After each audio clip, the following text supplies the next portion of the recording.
मित्रों, धरती पर जिस प्राणी ने जन्म लिया है उसकी मौत भी तय है। यह एक ऐसा सच है जिसे बदला नहीं जा सकता। परंतु क्या मरने के बाद हर किसी को मोक्ष मिलता है? इसका सीधा उत्तर है नहीं। इनमें से कुछ ऐसे भी होते हैं जिनकी आत्मा सदियों तक पृथ्वी लोक में ही रह जाती है। इसका कारण है कि उनकी अकाल मृत्यु हो जाती है।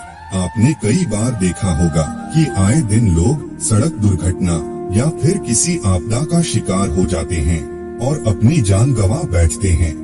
ऐसी मौतों को धर्म शास्त्रों में अकाल मृत्यु कहा गया है। अकाल मृत्यु वह स्थिति है जब शरीर तो नष्ट हो जाता है लेकिन आत्मा संसार में ही बनी रह जाती है। लेकिन सवाल यह उठता है कि आखिर ऐसा क्यों होता है? अकाल मृत्यु के पीछे क्या कारण होता है और उसके बाद आत्मा का क्या होता है? आज के इस प्रस्तुति में हम इसी के बारे में विस्तार से जानेंगे। इस प्रस्तुति में हम जानेंगे कि अकाल मृत्यु क्यों होती है, अकाल मृत्यु के बाद उस आत्मा का क्या होता है, अकाल मृत्यु कैसे होती है, अकाल मृत्यु से बचने का मंत्र क्या है, आत्महत्या को पाप क्यों माना गया है। इसीलिए इस वीडियो को पूरा देखें। देर न करते हुए आज के प्रस्तुति की शुरुआत करते हैं। नमस्कार दर्शकों, एक बार फिर से आपका हमारे YouTube चैनल माया लोक में स्वागत है। मित्रों, साधारण मृत्यु के बारे में तो हम सभी जानते हैं और समझते हैं, लेकिन अकाल मृत्यु का विषय ऐसा है कि इसके बारे में कई बातें कही जाती हैं। गरुड़ पुराण के 7वें अध्याय में पक्षीराज गरुड़ के पूछने पर भगवान विष्णु कहते हैं कि अगर कोई प्राणी भूख से तड़प कर मर जाता है या किसी हिंसक जानवर द्वारा मृत्यु हो जाती है या फिर किसी जहरीला पदार्थ सेवन करने से या फिर पानी में डूबने से किसी मनुष्य की मौत हो जाती है तो ऐसे मनुष्य को अकाल मृत्यु के श्रेणी में रखा जाता है। फिर पक्षीराज गरुड़ पूछते हैं कि हे नारायण, अकाल मृत्यु क्यों होती है?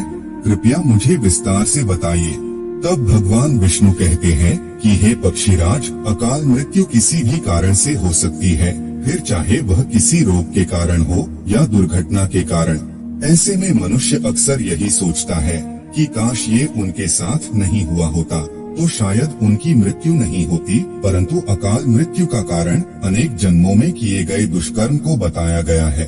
फिर गरुड़ देव पूछते हैं कि हे भगवान, जब वेदों में मनुष्य की उम्र 100 साल निश्चित की गई है तो उनकी अकाल मृत्यु क्यों हो जाती है? इस सवाल के उत्तर में श्रीहरि बताते हैं कि यह सच है, वेदों में मनुष्य की उम्र 100 साल निर्धारित की गई है, परंतु इसमें दुष्कर्म को नहीं मिलाया गया है। यानी हर इंसान की मृत्यु तभी होती है जब उसके पास धर्म कार्यों के लिए शक्ति नहीं होती है या फिर उसका शरीर उसे धर्म कार्य करने की इजाजत नहीं देता। इसके अलावा जब कोई इंसान अपनी इच्छा से धर्म कार्यों को त्याग देता है तो पृथ्वी पर उसके जीवन की अवधि कम होती जाती है। देखा जाए तो हर इंसान का कर्म ही उसका धर्म होता है।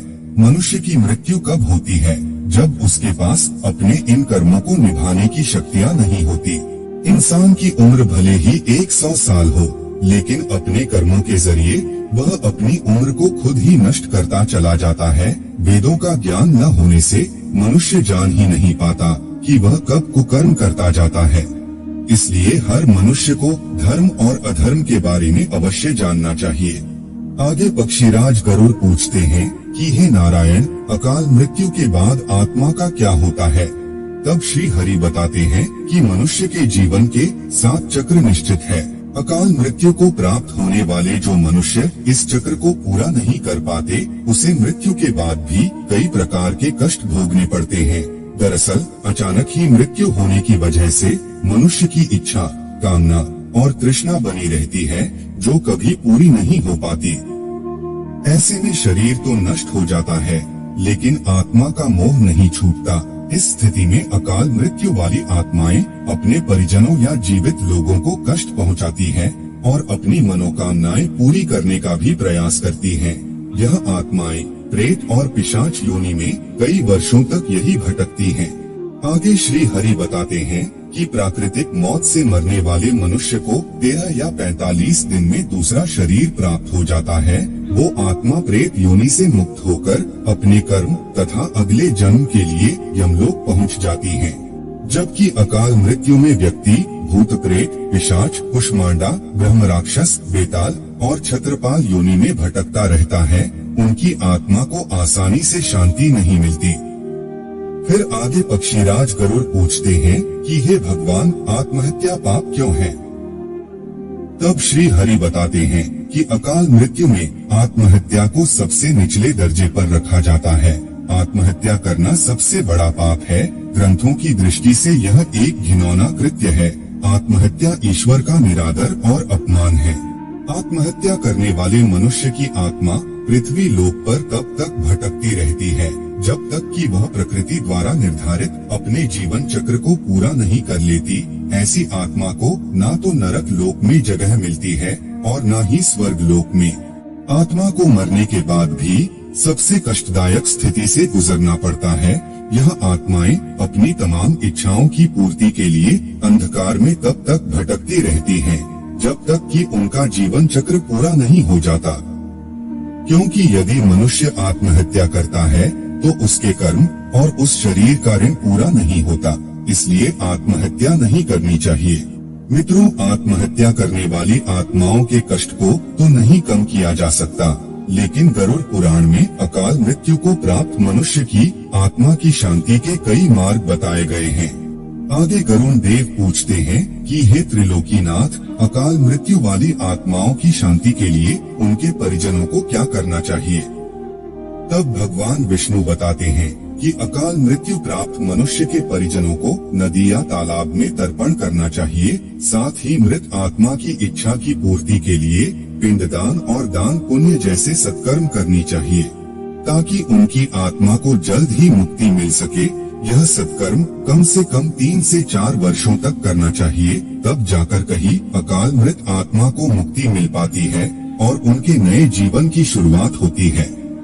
मित्रों, अकाल मृत्यु से बचने के लिए हमें अच्छे कर्म करने चाहिए और दान पुण्य एवं भगवान की प्रार्थना करनी चाहिए, क्योंकि प्रार्थना में भाग्य को बदल देने की शक्ति होती है। इसलिए आप भी पुण्य करें और दूसरों को भी इसके बारे में बताएं। मित्रों, उम्मीद करता हूँ कि आपको हमारी यह वीडियो जरूर पसंद आई होगी। अगर आई हो तो ज्यादा से ज्यादा लाइक और शेयर करें। अगर आपने अभी तक हमारे चैनल को सब्सक्राइब नहीं किया है तो जरूर करिए, और अगर सब्सक्राइब कर लिया है तो आपका बहुत बहुत शुक्रिया। मित्रों, धरती पर जिस प्राणी ने जन्म लिया है उसकी मौत भी तय है। यह एक ऐसा सच है जिसे बदला नहीं जा सकता। परंतु क्या